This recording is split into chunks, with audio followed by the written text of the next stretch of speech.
ஈனை பிற மக்களுக்கு சென்றடைய இந்த சேனலை லைக் பண்ணுங்க, ஷேர் பண்ணுங்க மற்றும் சப்ஸ்கிரைப் பண்ணுங்க. பெல் ஐகானை கிளிக் பண்ணுங்க. ونستعينه ونستغفره ونؤمن به ونتوكل عليه ونعوذ بالله من شرور أنفسنا ومن سيئات أعمالنا. من يهده الله فلا مضل له ومن يضلل فلا هادي له. ونشهد أن لا إله إلا الله وحده لا شريك له. ونشهد أن سيدنا ومولانا محمدا عبده ورسوله أرسله بالحق بشيرا ونذيرا وداعيا إلى الله بإذنه وسراجا منيرا. أما بعد فقد قال الله تعالى في شأن حبيبه: أعوذ بالله من الشيطان الرجيم. بسم الله الرحمن الرحيم. إن الله وملائكته يصلون على النبي يا أيها الذين آمنوا صلوا عليه وسلموا تسليما. اللهم صل على سيدنا وشفيعنا وحبيبنا ومولانا محمد وعلى آل سيدنا ونبينا ومولانا محمد وبارك وسلم. اللهم صل على سيدنا وشفيعنا وحبيبنا ومولانا محمد وعلى آل سيدنا ونبينا ومولانا محمد وبارك وسلم. اللهم صل على سيدنا وشفيعنا وحبيبنا ومولانا محمد وعلى آل سيدنا ونبينا ومولانا محمد وبارك وسلم. صل على جميع الأنبياء والمرسلين والملائكة المقربين والحمد لله رب العالمين. परवरदिगार आलम तेरे रहम और करम और अफ़्व और दरगुज़र का वास्ता। सरकार दो आलम सल्लल्लाहु अलैहि वसल्लम का जमे पीरान सलासिल का अफजल नूरी का पीरान के इमदाद वास्ता। या अल्लाह फरमा मग़फ़िरत फरमा सबको इल्म नाफ़िअ व इनायत फरमा करने समझने और उस पर अमल करने की आला सलाह वतौफ़ीक़ इनायत फरमा बिजाहि सय्यदना मुहम्मद मुस्तफ़ा सल्लल्लाहु अलैहि वसल्लम. கண்ணியமிக்க பெரியோர்களே, சகோதரர்களே, தாய்மார்களே, சகோதரிகளே, அல்லாஹ் சுப்ஹானஹு வ தஆலா தன்னுடைய எல்லையில்லாத கருணையினால் நம்மை அவனது ஹபீப் உலகத்தின் இரட்சகர் கண்மணி நாயகம் முஹம்மது முஸ்தபா ஸல்லல்லாஹு அலைஹி வஸல்லம் அன்னவர்களுடைய கைரு உம்மத்திலே படைத்திருக்கிறான். அல்ஹம்துலில்லாஹ்.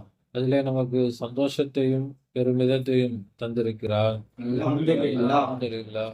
மட்டுமல்ல, ஃபித்னாக்களும் ஃபசாதுகளும் எங்கும் நிறைந்து நிரம்பி வழியக்கூடிய இறுதியான காலகட்டத்தில் அவனுடைய அன்பையும் நெருக்கத்தையும் நேர்வழியையும் பெற்ற அவுலியாக்கள், ஆரிஃபின்கள், சூஃபியாக்கள், ஷேகுமார்களுடைய தொடர்பை, நிஸ்பத்தை, பைஅத்தை, முஹப்பத்தை நம் அனைவருக்கும் தந்து அருள் புரிந்திருக்கிறார்.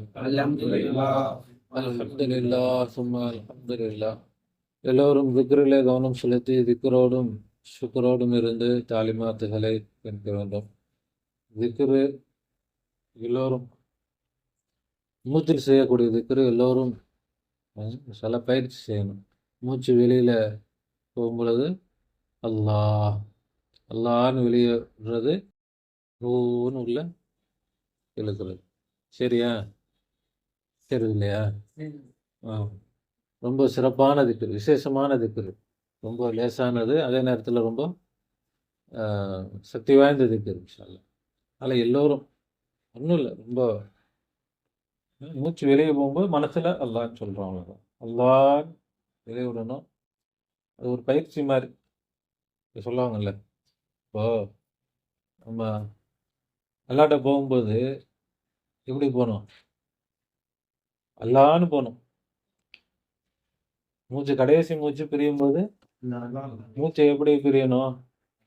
அல்லான்னு பிரியணும். அதுக்கு எப்போ பயிற்சி? நம்ம பயிற்சி செஞ்சுட்டே இருந்தோம் அப்படின்னா இன்ஷா அல்லாஹ் பிரியும் போது அல்லான்னு போயிடும். அல்லாஹ் தான் நமக்கு ஆரோக்கியமான நீடித்த ஆயுளை தருவானாக.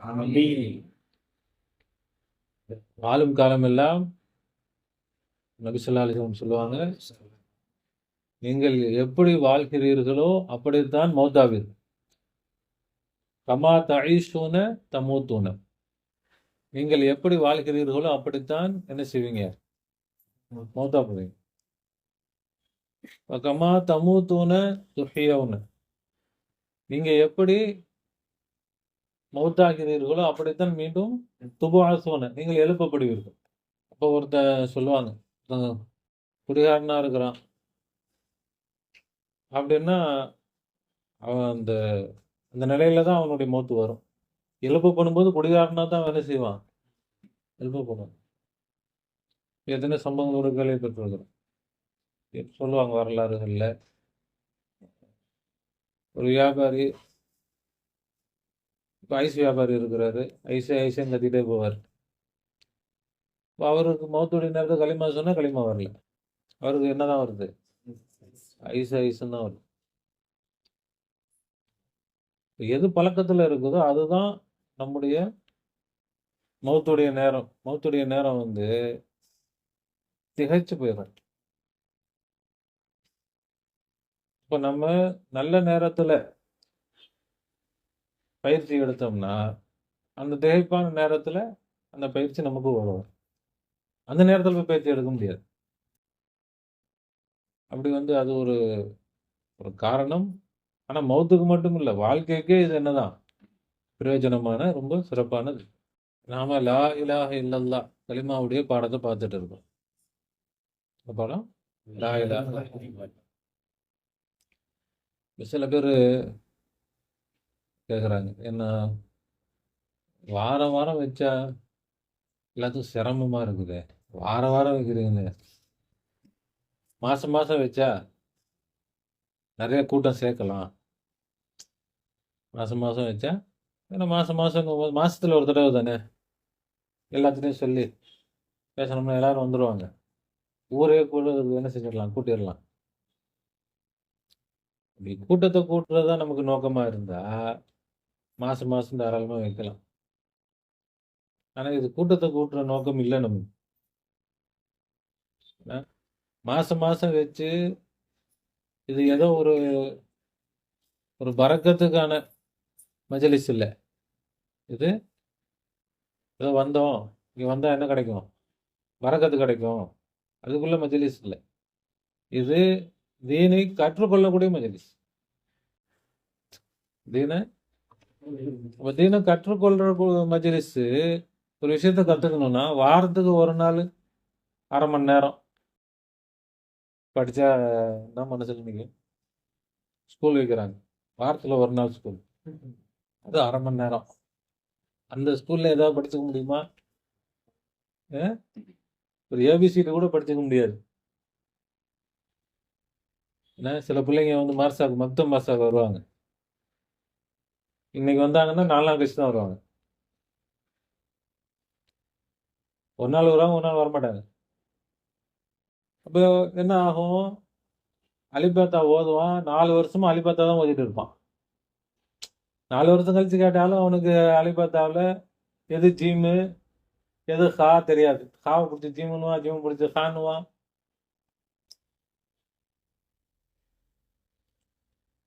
அப்போ ஒரு அலிபாத்தா கூட நம்ம என்ன செய்ய முடியாது, வாரத்துக்குள்ள ஒரு நாள் வச்சா கூட கற்றுக்க முடியாது. இப்போ நாம வந்து தீனை கற்றுக்கிறதுக்கு வாரத்தில் தான் வச்சுருக்கோம். இதுவே ரொம்ப கஷ்டமா இருக்குதுங்க. என்ன செய்யுங்க, மாதம் மாதம் வச்சிங்கன்னா நல்லா மக்களை. ஏன் வருஷம் வச்சா இன்னும் கூட்டத்தை கூட்டலாமே, வருஷத்துக்கு ஒரு தடவை வச்சா அப்படின்னு செய்கிறாங்க. சில பேர் என்ன வருடாந்திர திக்ரு மஜ்லிஸ். வருடாந்திர என்ன கிடைக்கும்? வருஷத்துல ஒரு நாள் வந்து பாடம் படுத்திட்டு தீனில் ஓவன் ஆயிட முடியுமா? என்ன கற்றுக்க முடியும்? எதாவது கற்றுக்க முடியுமா? இன்னும் சொல்ல போனா நாம செய்யறதே ஆக பலகீனமான ஒரு நிலை தான். வாரத்துல ஒரு நாள் நாம என்ன செய்யறோம்? இந்த மஜ்லிஸ் ஏற்பாடு செய்யறது என்னதான் கடைசி தரஜா தான். இது ஒன்றும் உயர்ந்த தரஜா இல்லை. ஆனா மக்களுடைய மனநிலை என்ன? ரொம்ப கஷ்டமா இருக்குதுங்க. கூட்டம் வரமாட்டேங்குது. கூட்டம் நிறைய என்ன செய்யலாம்? நமக்கு அது நமக்கு தேவையே இல்ல. கூட்டம் கூட்டம் மக்சூதா இருந்துச்சுன்னா, கூட்டம் தான் மக்சூதுன்னா, ஒவ்வொரு ஊரா மாசத்துக்கு ஒரு நாள், ஒரு ஊரா என்ன செஞ்சோம்? விசேஷம் வச்சோம்னா, ஜேன்னு கூட்டம் வரும். கூட்டத்த கூட்டலாம். நல்லா சிறப்பா என்ன செய்யலாம்? மஜ்லிஸ் நல்ல சிறப்பான மஜ்லிஸ் அப்படின்னு சொல்லி விளம்பரம் செய்யலாம்.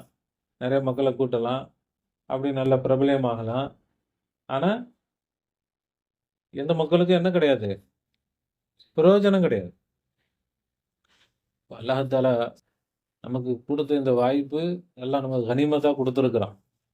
இதை நாம நல்ல முறையில பயன்படுத்திக்கணும். அல்லாஹ்வுக்கு நாம ஷுக்ர் செய்யணும். அல்லாஹ் தஆலா இதை கபூல் செய்வானாக. நமக்கு இதை நல்ல பிரயோஜனமான மஜ்லிஸாக ஆக்கி தருவானாக. நிறைய மக்களுக்கு நன்மை தரக்கூடிய, பயன் தரக்கூடிய மஜ்லிஸாக அல்லாஹ் ஆக்குவானாக. நபி ஸல்லல்லாஹு அலைஹி வஸல்லம் அல்லாஹ்ட்ட துஆ செய்வாங்க. யா அல்லாஹ், இன்னா நஊது பிக மின் இல்மின் லா யன்ஃபா. ரசூலுல்லாஹ் துஆ செய்வாங்க. யா அல்லாஹ், பயன் தராத கல்வியை விட்டு உன்னிடத்துல நான் என்ன செய்றேன்? பாதுகாவல் தேடுகிறேன். எல்லா கல்வியும் பயன் தந்துடணும்னு அவசியம் இல்லை. இப்ப எல்லா கல்வியும் பயன் தரணும்னு அவசியம் இல்லை. இப்ப பயன் தராத கல்வி அது பயன் தரலன்னா என்னங்க? கல்வி தானுங்க, கத்துக்கலாமே. ரசூலுல்லாஹ் என்ன செஞ்சாங்க? டைம் வேஸ்ட், வேணாம். பயன் தராத கல்வியாலாம் எனக்கு வேண்டாம், நான் பாதுகாப்பு தரேன்னா. இப்போ பயன் தரக்கூடிய கல்விதான் நமக்கு இந்த உலகத்திலையும் பயன் தரும், ஆகிரத்திலையும் பயன் தரும்.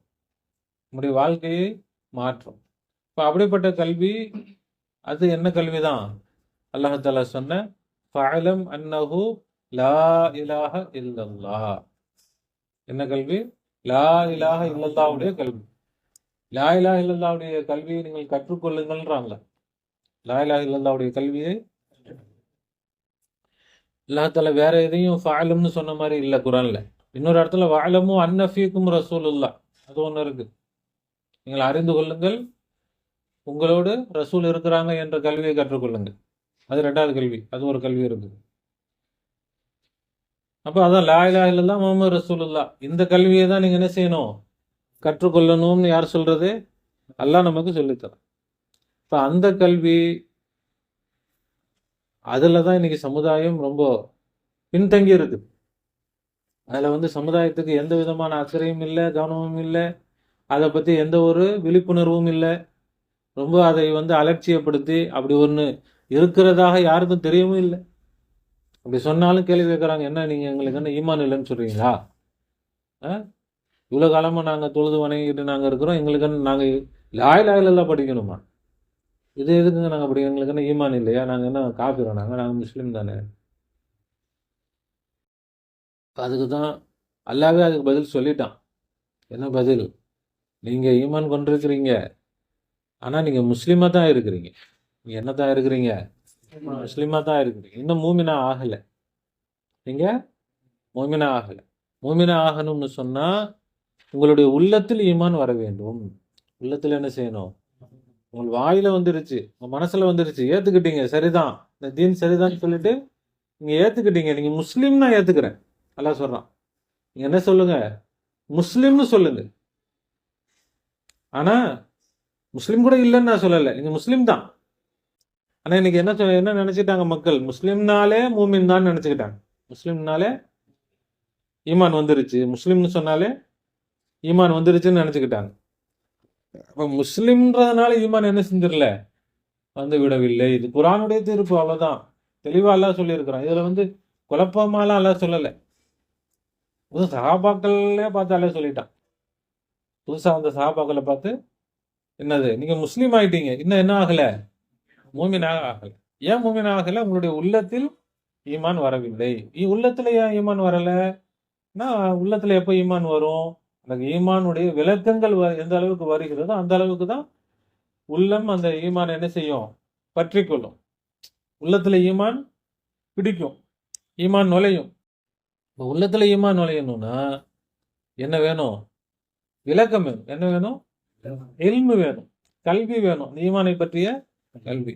இப்போ எந்த அளவுக்கு ஈமானை நம்ம கற்றுக்கொள்கிறோமோ அந்த அளவுக்கு நம்முடைய உள்ளத்தில் ஈமான் என்ன செய்யும்?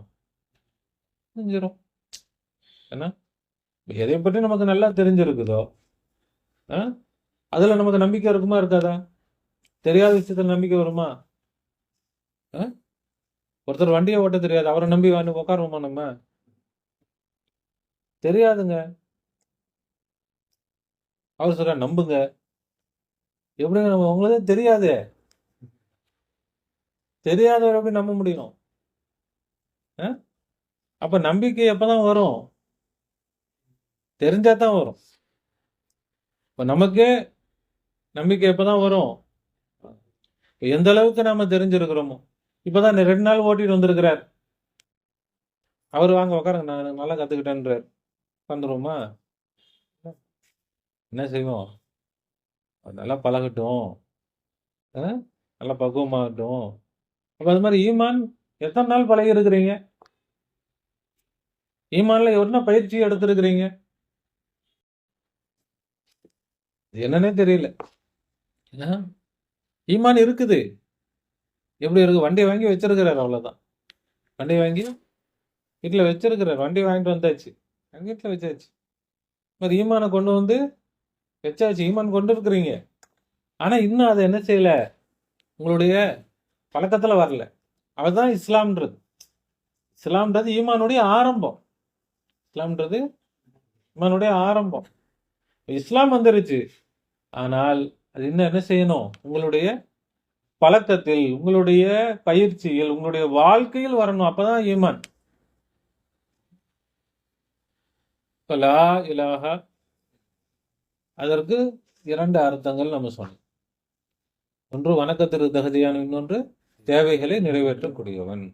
அதுக்கு என்ன ஆதாரம்? நம்ம சொந்த கருத்தா சொல்லல. அதுக்கு அர்த்தத்தை, லா இலாஹ இல்லல்லாஹுக்கு அர்த்தம் நாம சொந்தமா அர்த்தம் வைக்கல.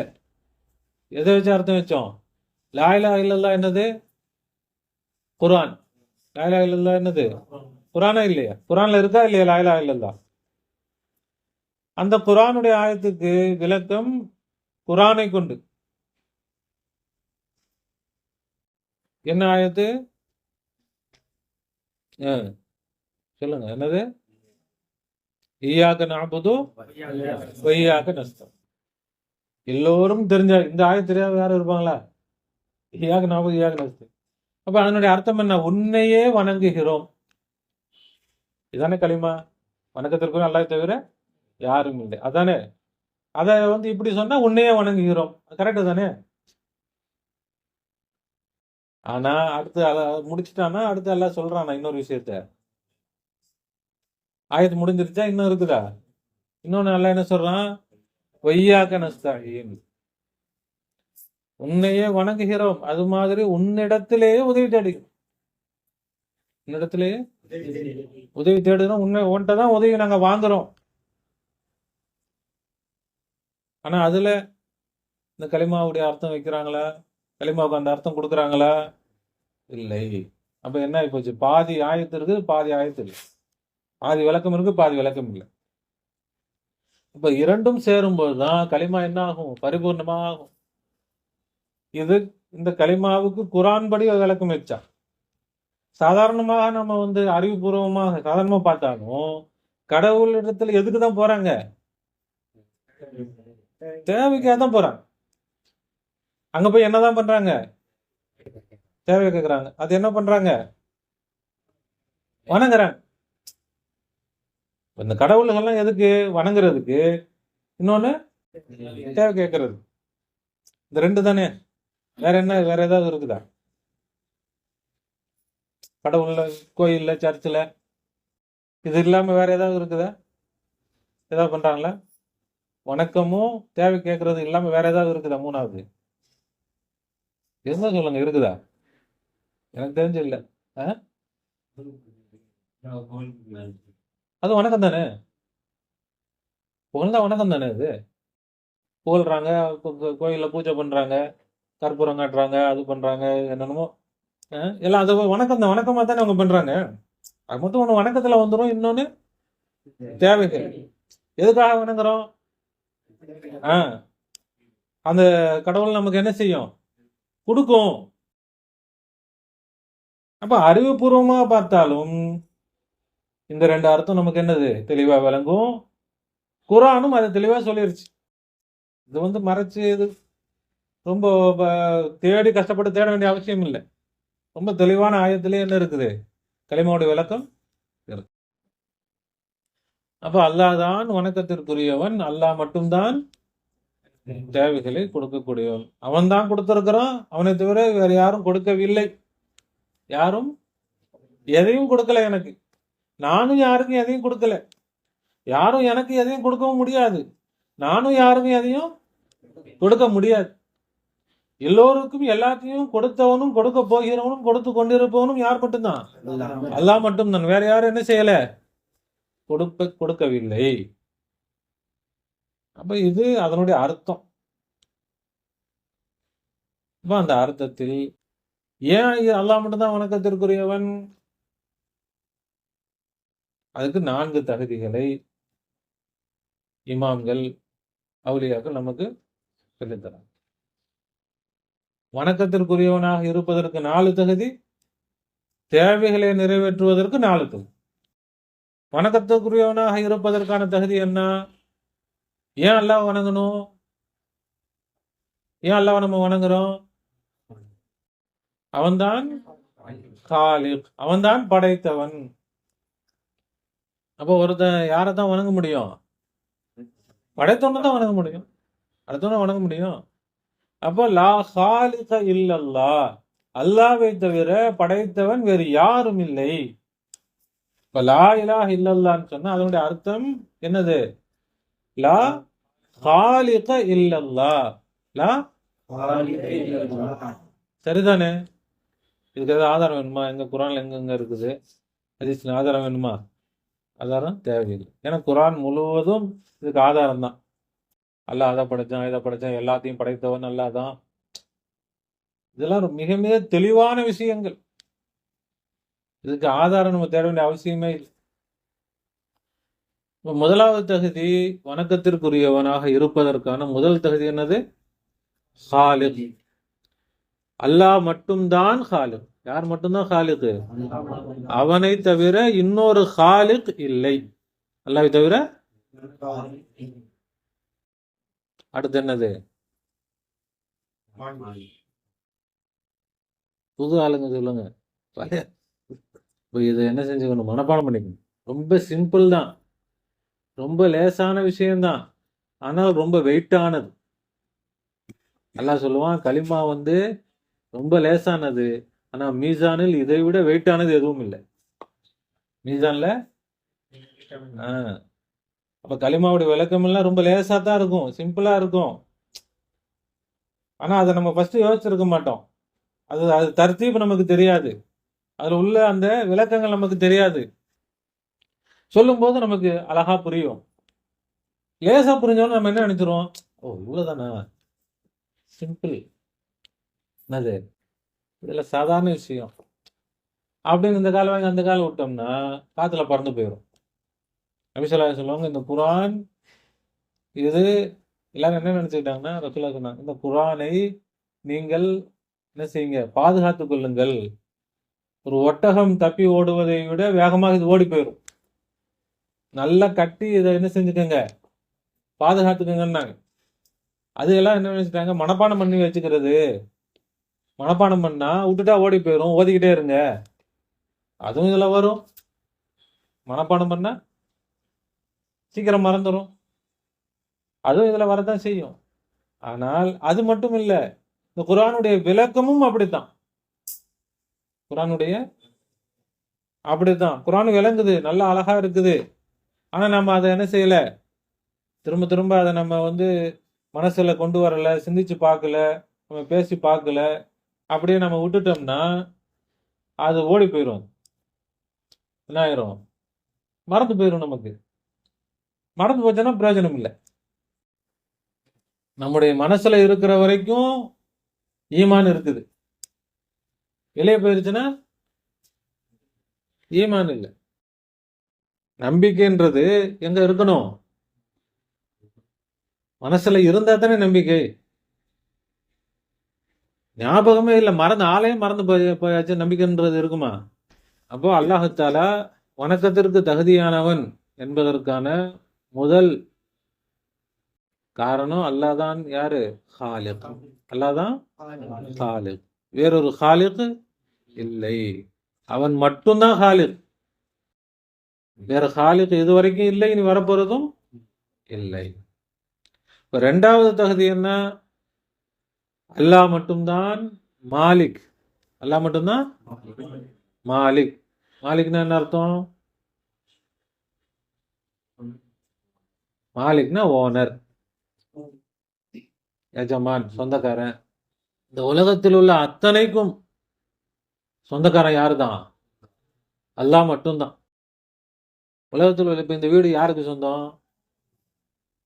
அந்த அவங்க வீடு அவங்க பேர்ல தாங்க இருக்குது. பேரு அவங்க பேரு. டிக்கெட் போட்டு இந்த சீட்டு யாருக்குங்க? இந்த சீட்டு ஏன் சீட்டுங்க? உங்க பேர் சொல்லுங்க. டிடிஆர் கேட்பாரு, உங்க பேர் சொல்லுங்க. அப்துல் ரஹ்மான். ரைட், ஓகே, உட்காந்துக்குங்க. ஸ்டேஷன் வந்துட்டா காலி பண்ணிட்டு போயிட்டே இருக்கணும். ஏன் சீட்டுங்க, நான் புக் பண்ணேங்க, எந்திரிக்கவே மாட்டேங்கன்னா உன் ஸ்டேஷன் வரைக்கும் தான். அதுக்கு மேல உட்காரணும். அதுக்கு அடுத்து அது வேற ஆள் சீட்டு. அதே சீட்ல வேற ஆள் என்ன செஞ்சிருப்பாங்க? புக் பண்ணிருப்பாங்க. அவங்க வந்து என்ன சொல்லுவாங்க? உட்காந்துங்கன்னு சொல்லுவாங்களே. எந்த கிளம்பு முதல்ல. அப்போ வந்து இது என்ன, நம்ம பேர்ல இருந்தாலும் அது மாதிரிதான் தற்காலிகமா. அது இருக்கிற வரைக்கும் உங்க பேர்ல இருக்குதா? இருக்கட்டும். என்ன சொத்து யாருது? என் பேரு, இந்த சீட்டு என் பேருன்னு என் சீட்டா? அது யாரோட சொத்து? அது கவர்மெண்டோட சொத்து. இந்த ட்ரெயின் யாரோட சொத்து? அந்த சீட்டு யாரோட சொத்து? கவர்மெண்டோட சொத்து. ஏன் நான் என் பேர் தான் அப்படின்னு சொல்லிட்டு கத்தி எடுத்து நல்லா கிழிச்சு டாட்டார கிழிச்சு வச்சுட்டு வந்துட்டோம்னா கலெக்டர் என்ன, நீங்க உங்க இதை கிழிச்சு வச்சுட்டு வாங்க, கேஸ் போட மாட்டாங்களா தெரிஞ்சா?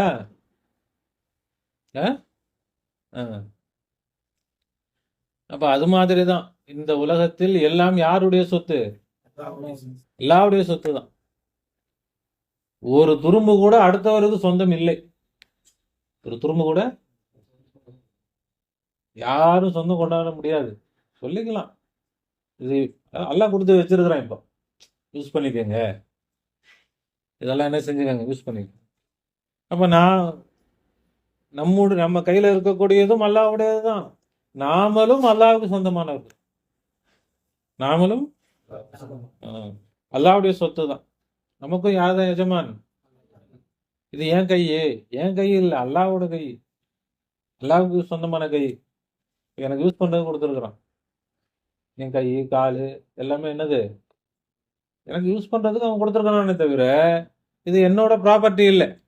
யாருடைய ப்ராப்பர்ட்டி தான்? இப்பொழுதும் அல்லாஹ்வுடைய ப்ராப்பர்ட்டி தான். அப்ப மாலிக் யார்? மட்டும்தான். லா மாலிக இல்லல்லாஹ். சொல்லுங்க. லா இலாஹ இல்லல்லான்னு சொன்னால் அதனுடைய இன்னொரு அர்த்தம் என்ன? லா மாலிக. விளங்குறீங்களா? இப்ப நம்ம அப்படி இனிமே நம்முடைய பார்வை எப்படி இருக்கணும்? இது அல்லாஹ்வுடைய, இது அல்லாஹ்வுடைய, எல்லாம் அல்லாஹ்வுடைய. அப்படி பாக்குறோமா? அப்படி பார்த்தா ஈமான். அப்படி பழகினால் ஈமான். நம்ம வண்டி தான், நம்ம பைக்கு தான். நம்ம பைக்கு தான், என் பைக் இல்ல, இது அல்லாஹ்வுடைய பைக் கொடுத்துருக்குறான். அப்படி பார்த்து அதை யூஸ் பண்ணா ஈமானோட நம்ம என்ன செய்யறோம்? யூஸ் பண்றோம். அப்படி பார்க்காம இது என் பைக்கு நம்ம எடுத்து யூஸ் பண்ணோம்னா அப்ப நம்ம எப்படி யூஸ் பண்றோம்? ஈமானுக்கு மாத்தமா யூஸ் பண்ணிட்டு இருக்கோம். ஈமானுக்கு மாத்தமா.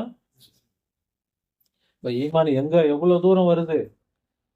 சும்மா வந்து என்னது, ஏதோ சொல்லிட்டோம், வணக்கத்திற்கு இல்லாதவர் யாரும் இல்லைன்னு சொல்லிட்டோம், முடிஞ்சு போச்சு. அப்படி இல்லை. ஈமான் நம்முடைய ஒவ்வொரு அசைவுகளிலும் என்ன செய்யும்? நிறைஞ்சு இருக்கணும். அப்பதான் அந்த ஈமான் என்ன ஆகும்? நிறைவாக ஆகும், பரிபூர்ணமாக ஆகும். அந்த ஈமான் ஈமானுக்கு எல்லையே கிடையாது. எந்த அளவுக்கு நாம பயிற்சி செய்கிறோமோ அந்த அளவுக்கு ஈமான்ல நாம உயர்ந்து உயர்ந்து போய்கிட்டே இருக்கலாம். ஈமானுக்கு எல்லையும் இல்லை, ஈமானுக்கு முடிவும் இல்லை. ஈமானுக்கு முடிவு இதுக்கு மேல ஈமான் தேவையில்லைங்க, மௌத்தா போனதோட ஈமான் தேவையில்லைன்னு விட்டுலாமா? கபூர்ல ஈமான் தேவையில்லையா? அங்கதான் மெயினா தேவை. இங்க கூட ஈமான் இல்லைன்னா ஏதோ இருந்துட்டு போயிடலாம். கபூருக்கு போய்ட்டு ஈமான் இல்லைன்னா முடிஞ்சு போச்சு கதை. அதுக்கு மேல அங்க சொல்லவே வேணாம்.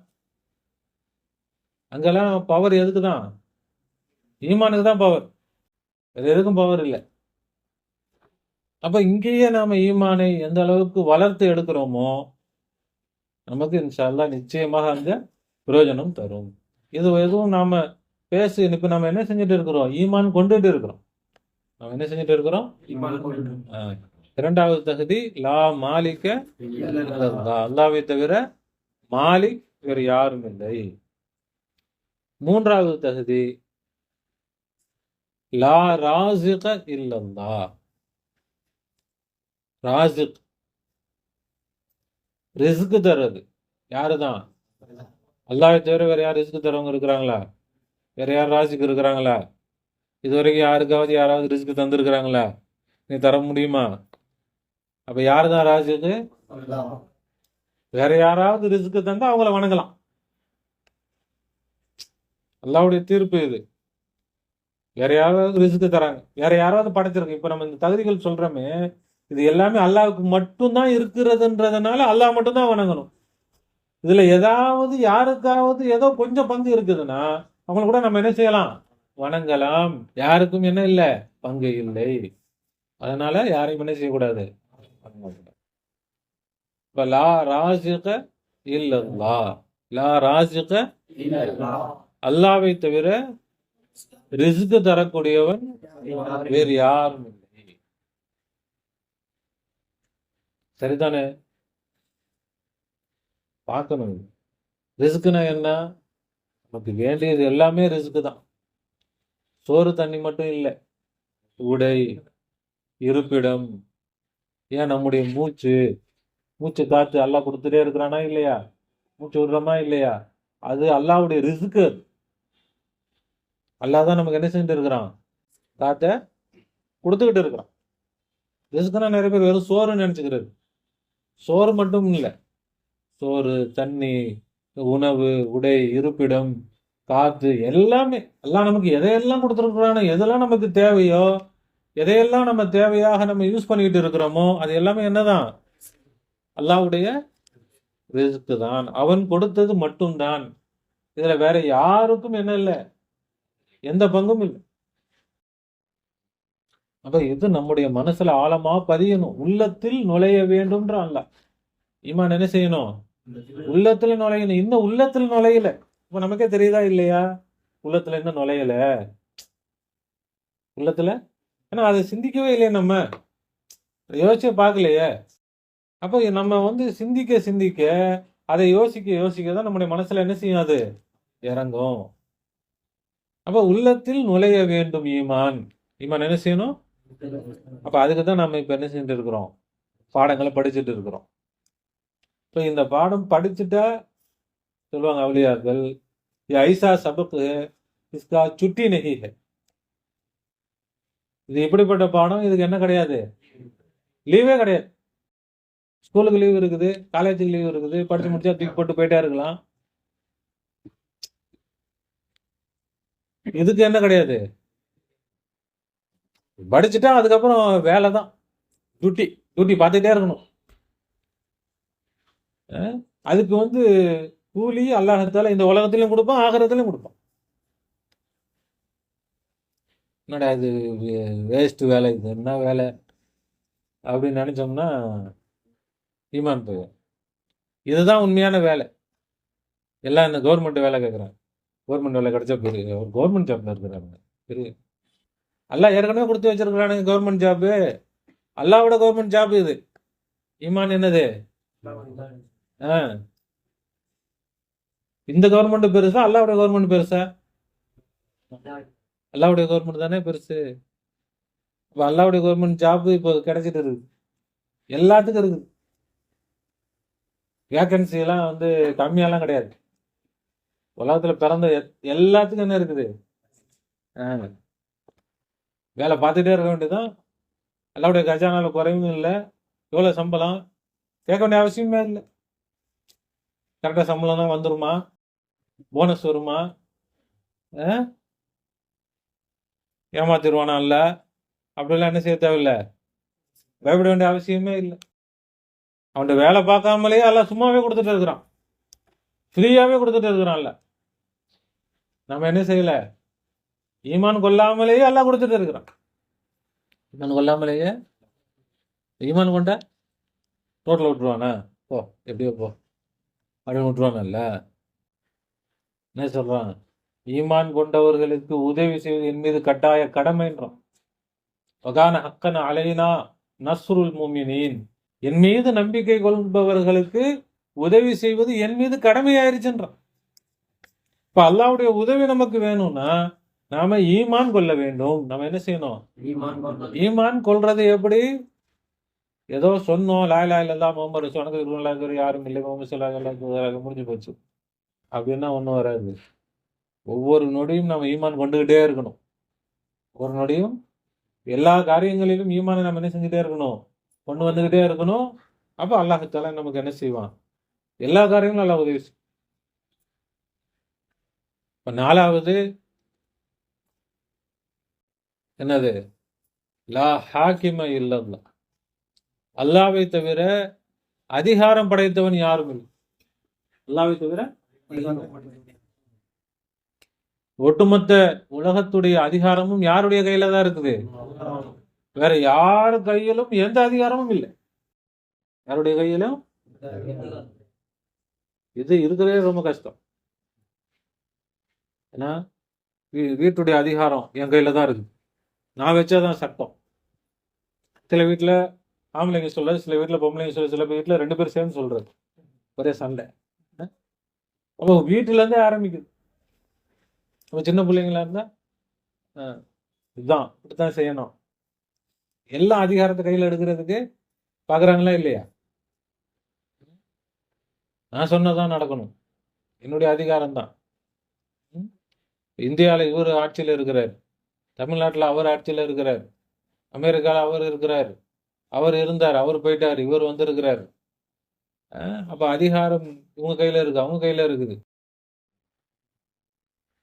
நம்ம மனசுல அதிகாரம் விஷயத்துல யார் மேல ஈமான் இருக்குது,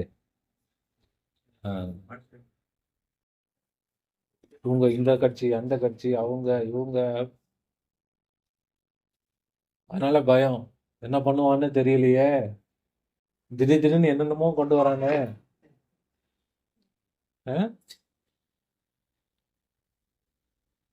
இப்ப எதனால, அல்லாஹ்வுடைய ஹாக்கிமியத், அவன்தான் அதிகாரம் படைத்தவன் என்பதுல நமக்கு ஈமான் இல்லாம போச்சு. அப்ப நாம படைப்புகளை அதிகாரம் படைத்தவர்களாக நாம நினைத்தால் படைப்புகளை தான் வணங்குறோம். யாரைத்தான் வணங்குறோம், படைப்புகள் அதிகாரம் இல்லை, எந்த படைப்புக்கும் எந்த அதிகாரமும் இதுவரைக்கும் எந்த படைப்புக்கு எந்த அதிகாரம் வந்தது இல்லை, நீ வரப்போறதும் இல்லை. அதிகாரம் அனைத்தும் யார் கையில தான், அல்லாஹ்வுடைய கையில தான். அல்லாஹ்வுடைய கையிலிருந்து அதிகாரம் வேற யார் கைக்கும் எப்பொழுதும் போகவும் செய்யாது.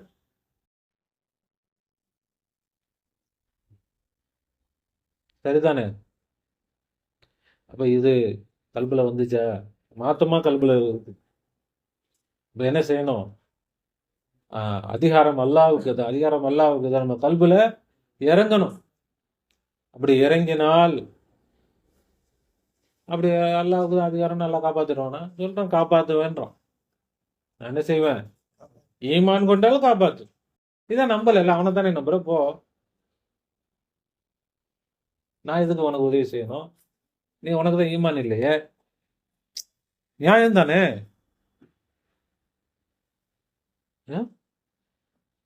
சொல்ற, என்னை நம்புப்பா, நான் வந்து உனக்கு எல்லாம் ஹெல்ப் பண்றேன்ப்பா, நான் உனக்கு எல்லாம் பண்ணித்தரேன் அப்படின்றாரு. நம்பிக்கையால் இவர் பாட ஒரு இஷ்டத்துக்கு போறாரு.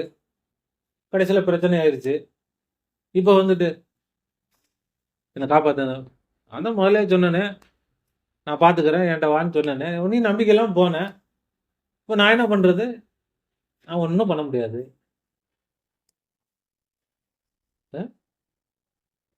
அப்போ அல்லாஹ்வுடைய உதவி வர வேண்டுமானால் அதுக்கு நிபந்தனை, அல்லாஹ் என்ன நிபந்தனை வைக்கிறான்? அல்லாஹ்வுடைய உதவிக்கு என்ன நிபந்தனை? ஈமான். என்ன நிபந்தனை? ஈமான். ஈமான் இருந்தால் என்னுடைய உதவி கட்டாயம் தாங்க. அப்ப ஈமான் இல்லைன்றது நமக்கு தெளிவா தெரியுதா இல்லையா? ஈமான்ல குறைபாடு இருக்கிறது தெளிவா தெரியுதா இல்லையா? ஈமானே இல்லாம இருக்கு. ஒண்ணுல ஈமான் இல்லைன்னா கூட வேலைக்கு ஆகாது. முழுசா ஈமான் இருக்கணும். ஈமான் எப்படி இருக்கணும்? முழுசா இருக்கணும். அல்லாவையும் நம்புறேன் அடுத்தவங்களையும் நம்புறேன்னா அல்லாஹ் ஏத்துக்க மாட்டான். அல்லாவையும் வணங்குறேன் அடுத்தவங்களையும் நான் வணங்குறேன்னு அல்லாஹ் ஏத்துப்பானா? டென்ஷன் ஆயிரும் அல்ல. அதுக்கு நீ இந்த பக்கமே வராத போயிருன்றான்ல. ஏன்னா நான் மன்னிக்கவே மாட்டேன்டா. சிறுக்க நான் மன்னிக்கவே மாட்டேன். சிறுக்க மட்டும் நான் என்ன செய்ய மாட்டேன். இன்னல்லாஹ லா யக்ஃபிரு அன் யுஷ்ரக பிஹி வ யக்ஃபிரு மா தூன ஸாலிக லிமன் யஷா. நிச்சயமாக அல்லாஹ் தஆலா அவனுக்கு இணை வைப்பதை மட்டும் மன்னிக்கவே மாட்டான். அது அல்லாத மற்ற விஷயங்களை நாடியவர்களுக்கு மன்னிப்பான். தெளிவா அல்லாஹ் சொல்லிட்டான். என்ன? இப்ப அல்லாஹ்வுக்கும் அதிகாரம் இருக்குது, அடுத்தவங்களுக்கு அதிகாரம் இருக்குதுன்னா அல்லாஹ் சந்தோஷமாவானா டென்ஷன் ஆவானா? சந்தோஷமாவான டென்ஷன் ஆவானா? இப்போ டென்ஷன் ஆனா பிரச்சனை ஆகுமா இல்ல எல்லாமே சந்தோஷமா இருக்குமா? இப்போ அல்லாஹ்வை டென்ஷன் ஆக்கிட்டு எல்லாம் நல்லபடியா நடக்கும்னு எப்படி நடக்கும்? அப்போ முஸ்லீம் யாருக்கு தான் பிரச்சனை வரும்? முஸ்லீமுக்கு தான் பிரச்சனை வரும். ஏன்னா மற்றவங்க தான் விட்டுட்டு போயிட்டாங்களே. அவங்களுக்கு அல்லாஹ் சரி வேணான்ட்டா, சரி போ, நீ கூட இருந்துகிட்டே நீ தான் உன்னையும் தான் வணங்குறேன், நீ தான் வணங்குறேன்னு சொல்லிக்கிட்டு எனக்கு என்ன செய்ற? துரோகம் பண்றியா? அவன் விரோதி. ரைட், ஓகே, ஓப்பனா சொல்லிட்டு போயிட்டான். நீ நீ தான் எனக்கு இறைவன் சொல்லிவிட்டு கடைசியில் அதை முழுசா இங்கிட்ட அங்கிட்டுமா இருக்கிறிய நீ இங்கிட்டு வர மாட்டேங்கிற அங்கிட்டு வர மாட்டேங்கிற. அப்போ அவங்க மேலதான் நமக்கும் கோவம். யாருக்கு? நமக்கு விரோதி மேல கோவம் அதிகமா இருக்குமா, துரோகி மேல கோவம் அதிகமா இருக்கும்? அவன் விரோதி, அவன் தெளிவா தெரியுது. இவன் கூடவே இருந்துட்டு நமக்கு கூலி பறிச்சுட்டான் அப்படின்னா நமக்கு ஆத்திரம் வருமா வராதா? இப்போ அல்லாவை ஆத்திரப்படுத்திட்டு எப்படி நமக்கு அல்லாவுடைய உதவி கிடைக்க போகுது? இந்த சமுதாயத்துக்கு எப்படி கிடைக்கும்? அல்லாஹ் சமுதாயத்தை மன்னிப்பானா? ஈமானை தருவானா? இந்த ஈமானுடைய விளக்கத்தை இந்த எல்லா சமுதாய மக்களும் படித்து அமல் செய்வதற்கு அல்லாஹ் தௌஃபீக் செய்வானா? இப்போ விளங்குதுங்களா? கலிமாவுடைய அர்த்தம் 2 அர்த்தம். கலிமாவுடைய அர்த்தம் ஒன்று வணக்கத்திற்கு தகுதியானவன், ஒன்று. இன்னொன்று தேவைகளை நிறைவேற்ற. அதுக்கு ஆதாரம் இய்யாக நஅபுது. இந்த ரெண்டுக்குமே 4 தகுதிகள் இருக்கு. வணக்கத்திற்குரியவனாக இருப்பதற்கும் 4 தகுதி, தேவைகளை நிறைவேற்றுவதற்கும் 4 தகுதி. வணக்கத்திற்குரியவனாக இருப்பதற்கான தகுதிகள் என்னென்ன? காலிக். எப்படி சொல்லணும்? அல்லாஹ் மட்டும்தான் காலிக். அல்லாஹ் காலிக் இல்ல, அல்லாஹ் மட்டும்தான் காலிக். இல்ல இன்னும் விளக்கமா நம்ம போனோம்னா இதுவே ஒரு பெரிய பாடமா போயிட்டு இருக்கும். சில நேரம் கிடைச்சு நம்ம பின்னாடி நம்ம பேசலாம். அல்லாஹ் மட்டும்தான் காலிக். 2வது மாலிக். என்ன அர்த்தம்? அல்லாஹ் மட்டும்தான் மாலிக். அல்லாஹ் தவிர வேறு மாலிக் இல்லை. 3வது ராசிக். அர்த்தம் அல்லாஹ் மட்டும்தான், அல்லாஹ் தவிர வேறு ராசிக். 4வது ஹாக்கிம். அர்த்தம் அல்லாஹ் மட்டும்தான் அதிகாரம் படைத்தவர். அல்லாஹ் மட்டும்தான், அல்லாஹ்வை தவிர வேறு யாருக்கும் எந்த அதிகாரமும் இல்லை. இல்லை ஏதாவது சந்தேகம் இருக்கா? எல்லாத்துக்கும் விளங்கிருச்சுங்களா? இது ஞாபகம் வச்சுக்கலாம்ல. இது ரொம்ப கஷ்டமானதா? மனப்பாடம் பண்றது கஷ்டமா? இப்பவே நம்ம மனப்பாடம் ஆயிடுச்சா இல்லையா? அவ்வளோ. அப்போ நம்ம ஆனா இது லேசா தெரியும். ஆனா அல்லாவிடத்துல இது வெயிட்டானது. நமக்கு இது லேசா தெரியுது, சின்ன விஷயமா தெரியுது. ஆனா இதுல உள்ள வேலை, விஷயம் சின்னதுதான், ஆனா வேலை என்னது பெருசு. நம்முடைய வாழ்க்கை முழுவதிலையும் இதனுடைய வேலை இருக்கு. இப்போ இந்த வேலையை நம்ம பார்த்தோம். அல்லாஹ்வுடைய உதவி, அல்லாஹ்வுடைய பரக்கத்துகள், அல்லாஹ்வுடைய எல்லா ரஹ்மத்துகளும் நமக்கு நிச்சயமாக கிடைக்கும். இதை நாம என்ன செய்யக்கூடாது? மறந்துடக்கூடாது. இதுக்கு ஒரு என்ன கிடையாது, ஒரு எல்லையே கிடையாது, முடிவே கிடையாது. இதை தொடர்ந்து நம்ம எந்த அளவுக்கு செய்யறோமோ, எவ்வளவு செஞ்சாலும் குறைவுதான். எவ்வளவு இதை பத்தி நம்ம யோசிச்சாலும் என்னதான் குறைவுதான். இப்ப இதை பத்தி யோசிக்கும் பொழுது அல்லாஹ்தால முதல்ல அல்லாஹ் நமக்கு செய்யக்கூடிய என்ன தெரியுமா? நம்முடைய டென்ஷனை அல்லாஹ் நீக்கிடுவான். முதல்ல ஃபர்ஸ்ட் அல்லாஹ் நமக்கு செய்யக்கூடிய உதவி என்ன? ஈமான் நம்முடைய கல்புல வரும் பொழுது நமக்கு எல்லா டென்ஷனும் போயிடும். அதுக்கடுத்து முதல்ல அதானே வேணும் மனுஷனுக்கு. அப்ப ஒரு நிம்மதியான வாழ்க்கை கிடைச்சிட்டாலே, நிம்மதி ஆயிட்டாலே நமக்கு அறிவு நல்லா தெளிவாயிரும். நம்ம செய்யக்கூடிய காரியங்கள் எல்லாம் சிறப்பான காரியங்களாக அமையும். நம்முடைய பேச்சு நல்லா தெளிவான பேச்சா ஆயிரும். நல்ல தூக்கம் வரும். நமக்கு ஆரோக்கியம் என்ன ஆகும்? நோய்கள் எல்லாம் ஷிஃபாவாகும். அப்ப எல்லாமே நம்முடைய வாழ்க்கையே மாறிடும். இந்த உலக வாழ்க்கையும் மாறிடும், ஆகிரத்துடைய வாழ்க்கையும் சிறப்பானதாக ஆயிரும். அதனால இது நாம எதையும் லேசா எடுக்க வேணாம். இதை நம்முடைய வாழ்க்கையுடைய லட்சியமே இதுதான். இதுதான் நமக்கு குறிக்கோள். அப்படி நம்ம விளங்கி இதை இன்ஷா அல்லாஹ் நீங்க சிறப்பான முறையில ஒவ்வொருத்தரும் இதுல அமல் செய்யறதுன்னா இது சிந்திக்கிறது தான். இது ஈமான் இல்லாமல் நம்முடைய எந்த நேரமும் கழிஞ்சிடக்கூடாது. அப்படியே திரும்ப திரும்ப நாம தனிப்பட்ட முறையில சிந்திக்கணும். நம்முடைய இந்த மஜ்லிஸ்ல கலந்துக்கிட்டவங்களோட நம்ம சேர்ந்து பேசணும், கலந்துரையாடல் செய்யும்போது நமக்கு இன்னும் கொஞ்சம் நல்ல ஒரு மனசுல ஆழமா பதியும். இப்படி இன்ஷா அல்லாஹ் நாம தொடர்ந்து செய்யும்போது அல்லாஹ் தஆலா நமக்கு உதவி செய்வான். அல்லாஹ் தஆலா நமக்கு எல்லா வகையிலும் உதவி செய்வானாக. ஈமானை அல்லாஹ் தஆலா பலப்படுத்தி தருவானாக. ஈமானில் முன்னேறுவதற்கு அல்லாஹ் தௌஃபீக் செய்வானாக. உறுதியான ஈமானை தருவானாக.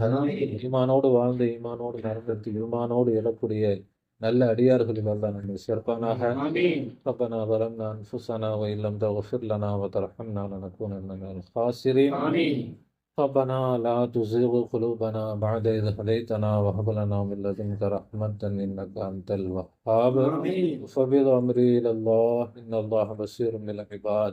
حسبنا الله ونعم الوكيل، نعم المولى ونعم النصير. سبحانك ربنا وإليك المصير. آمين آمين برحمتك يا أرحم الراحمين. صلى الله